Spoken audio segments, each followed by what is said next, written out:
national examination kuma lamaaf kudha torbaati. Kanaaf subscribe, like, share godhaati akka barattoonni keenya arganii dubbisuu danda'aniidhaaf ilaalla jechuudha. Kanaaf gaaffii tokkoffaarraa jalqabna. Question number 1, which one of the following is an irrational number? An irrational number. Irrationally fi rationally jennee garaagaraa baafna. Irrational number kana bifa A over B dhaan barreessuu hin dandeenyu. Ammas immoo neither terminating nor repeating. Amma terminating miti fakkeenya 3.400. So this one is what? Terminating.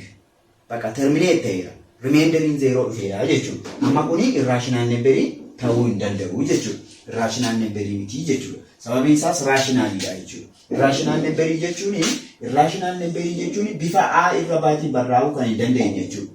Bifa A irra baatiin barraa'uu kan hin dandeenye. Ammas immoo terminating kan hin qabne 0.5 jedhee kan hin teenye 0.5.67 jedhee repeat kan hin taane jechuudha. Isaan akkasiidhaan repetition neither terminating nor repeating jechuudha bakka gabaabamatti. Kanaaf rational number ammas immoo maalidha? Not perfect square. They are not perfect square. Perfect square miti jechuudha. Fakkeenyaaf kun amma maal ta'eera? Irrational number miti agartanii chaansii filannoo keenyaa dhiphifannee jirra jechuudha. Ammas kunis maala irrational number miti sababiin isaas maal waan ta'eef repeating itu jira waan ta'eef 1.16222 jedhee repeat ta'ee waan jiruufi this one is also not irrational number. Ammas as dhumnachuudha. This one is also not irrational number because perfect square 0.2 dhaan dhufa jechuudha. 0.2 times 0.2 meeqa nu dhufa? 4 0 0 0 4 0 0 2. Agartanii? Kanaaf perfect square dha jechuudha. Kuni rationalidha malee irrational miti. This is also rational. This is also rational. So radical 29. And the radical 29 is not perfect square, so this one is irrational. Which of the following is a simplified form of the expression 8 power of 1 over 5 over 27 3 over 5 over 5 over 27 akkas jedha jechuudha. Amma kana simplify goona jechuudha. Kanaaf 81 by 3 because the sum of the digits is divisible by 3, 27 by 3, 9 by 3, 3. Kanaaf amma meeqa qabna? 3 is the power of 1, 2, 3, 4 qabna. 4 ammas power irratti immoo meeqa qabna? 1 over 5 over 27 jechuun immoo ishee kanadha. 3 is the power of 3 dha. Power irratti immoo meeqa qabna? 3 over 5 qabna equal to 3 is the power of exponents are multiply each other. Kanaaf afur baay'isuu takka 4 over 5 over 3 is the power of 9 over 5. By using the laws of exponent, if the base are equal, a the power of m over a the power of n is equal to take one of the base and subtract with exponent. Isheen ol baatu kun maal taati? Itti minus taati. Sababiin isaas kun maal taachuudha? A the power of m times a the power of minus n taachu.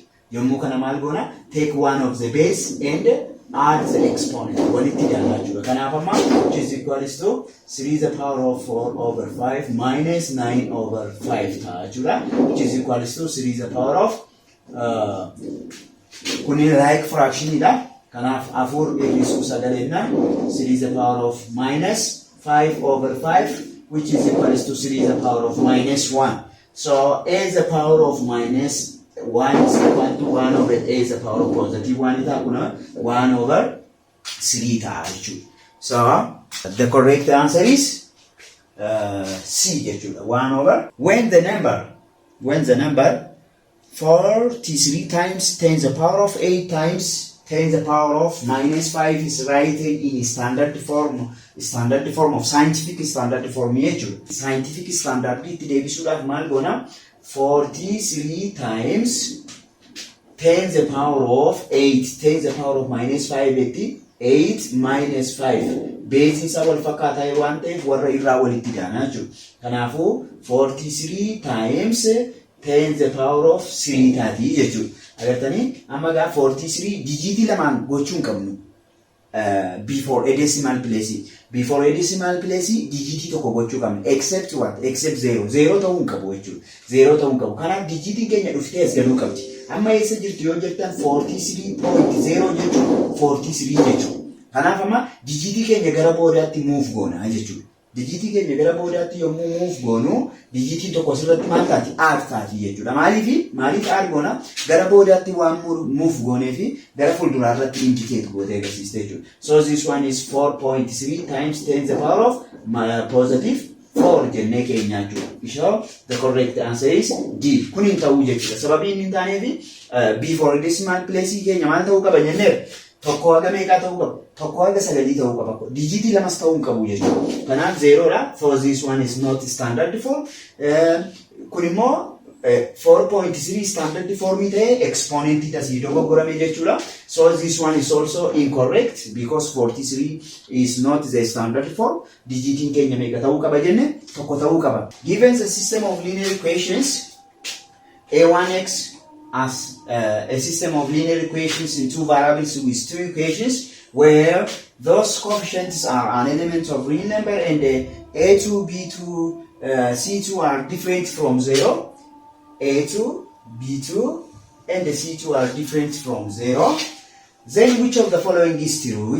Amma warra kana true gochuudhaaf system of linear equation keenya maal nu gaafata has no solution, unique solution, infinite solution, one solution. Kanaaf amma gara kanaatu dhaqee akka kanaatti yommuu nuuf kennamu a1 x plus b1 y equal to c1 a2 x plus b2 y equal to c2 kuni system of linear equation keenya one solution ida many solution ida yookaan no solution determine gochuudhaaf the quotient of the coefficients isa check goona jechuudha quotient of coefficients gaafa jedhu fakkeenyaaf a1 over a2 equal to b1 over b2 equal to c1 over c2 yoo ta'e akka kanaa yoo ta'e hundi isaanii wal qixa yoo ta'e the system has many solution jechuudha wal qixa jechuudha maaliif the lines are coincide each other walirra oola jechuudha laayinichi overlap wal godha so if two lines are overlap they meet infinitely many points iddoo baay'ee irratti wal tuqu waan ta'eef maal ta'a many solution dha jechuudha kun akka jechuun fakkeenyaaf x plus 2y equal to 6 yoo jedhe ammas x plus 2y equal to 6 yoo ta'e jechuudha agartanii maayidha warri kun amma many solution dha jechuudha warri kun many solution dha agartanii yommuu hirruu fi maal ta'a wal qixa ta'a yookaan immoo isa kana yommuu lamaan baay'if nu meeqa arganna yoo barbaanne garaagara gochuudhaaf 2x plus 4y equal to 12 agartanii if one equation is the another constant multiple of the other yoo ta'e amma kana jechuun maal quotient kana fudhanne 1 over 2 ta'a inni kunis maal ta'a 2 over 4 yommuu ta'u 1 over 2 ta'a 6 over 12 yommuu jennu ammas meeqa ta'a 1 over 2 ta'a jechuudha kanaaf maal ta'a jechuudha the system has many solution ta'a jechuudha systemichi many solution qabaata jechuudha amma immoo deebinee ammayyuu garuma kanaa jirra amma immoo no solution yoo ta'e a1 over a2 the coefficient of the variables the first variables x is equal to b1 over b2 asirra jira b1 over b2 not equal to c1 over c2 jechuudha fakkeenyaaf warri kun wal qixa ta'anii constant numbering gamana jirtu garuu wal qixan ta'u yoo ta'e maal ta'a the system has no solution ta'a jechuudha the system has no solution ta'a jechuudha amma immoo infinitely many solution jennee if the coefficient of the variables are equal with a constant term the system has many solution infinitely many solution but the quotient of the variables is equal but they are not equal to the constant term the system has no solution amma maaltu nabe many solution amma no solution yommuu jennu the graph is parallel ta'a jechuudha they never intersect walin tuqanii jechuudha amma immoo one solution a1 over a2 is not equal to b1 over b2 yoo ta'e bakka gara C keenyaa dhaquun nu barbaachisu wal qixa ta'uu dhiisuu danda'a if the quotient of the coefficient of the variables are not equal yoo ta'e the system has one solution jedha. Agartanii fakkeenyaaf A1, A2, B1 over B2 if they are not equal the system has one solution jedha. Yeah, it is one solution. They intersect or they meet only at one point actually. They cross each other at one point. Agartanii amma adda irratti maal jedha waan irraa yommuu kaanu kuni maalidha A1, A2, C1, C2. Bakka A1, A2 keenya the coefficient of the variable x is equal with constant determinant. Agartanii amma b keenya tu considering godhine jechuudha. Kun addarumatti grammatically wrong dha jechuudha. Kana ibsuu hin dandeenyu, kanas ibsuu hin dandeenyu. Maal duukaa wal qabachuu qaba? A fi B duukaa wal qabachuu qaba. Kunis immoo ibsuu hin danda'amu bakka salphaamatti kana deebisna jechuudha. Therefore, the system has one solution. The next one is if one of the roots of the equation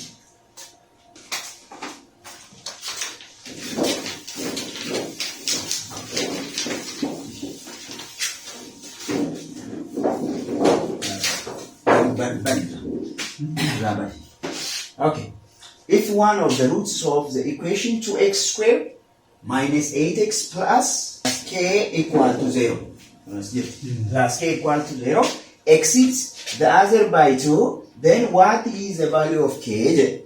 Rooting kenya, functioning kenya, f of x is equal to 2x squared minus 8x plus k equal to 0. We know that if the function f of x equals to as the form of ax squared plus bx plus c equal to 0, by Vieth's theorem, let R1 and R2 are two roots. Therefore, the sum of the roots is equal to minus b over a. And the product of two roots is equal to c over a. We know this one, c over a. This one is the Vieth's theorem. Therefore, maal jedha addan irratti immoo asirratti immoo maal qabna given keenya given assume R1 and R2 are two roots. Therefore, root 1 is exceeds by root 2 by 2 jedha. If the roots are exceeds by 2, if one of the root is the given equation is exceeds the other root by 2 jedha waan ta'eef root 2 minus root 1 jechuu dandeessan no matter inni kun rakkoo qabu jechuudha. Amma kanaafi R1 plus R2 keenya B irratti kan argamu eenyu?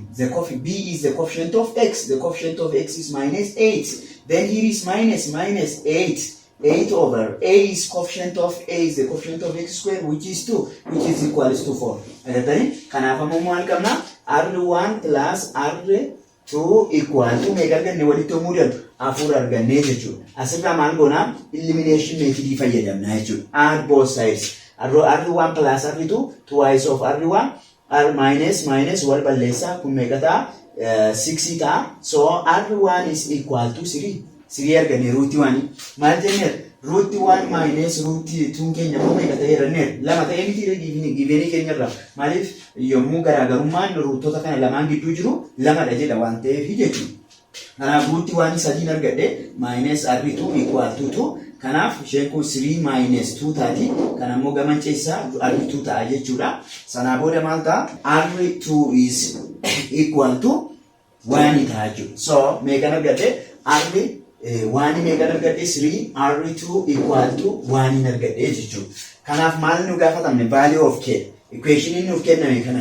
Equation nuuf kenname 2x square minus 8x plus k equal to 0 jedha waan ta'eef value of k dha kan nu gaafatamne. Maal jennee irraddaa irratti moshee kana irratti R1 times R2 equal to c over a. This one is Vieth's theorem. So R1 times R2 jechuun 3 times 1 equal to c jechuun the constant term. The place of constant term is k over a is the coefficient of x squared which is 2. So 3 equal to k over 2 multiply both sides by 2 6 equal to k. The correct answer is A. A is the correct answer.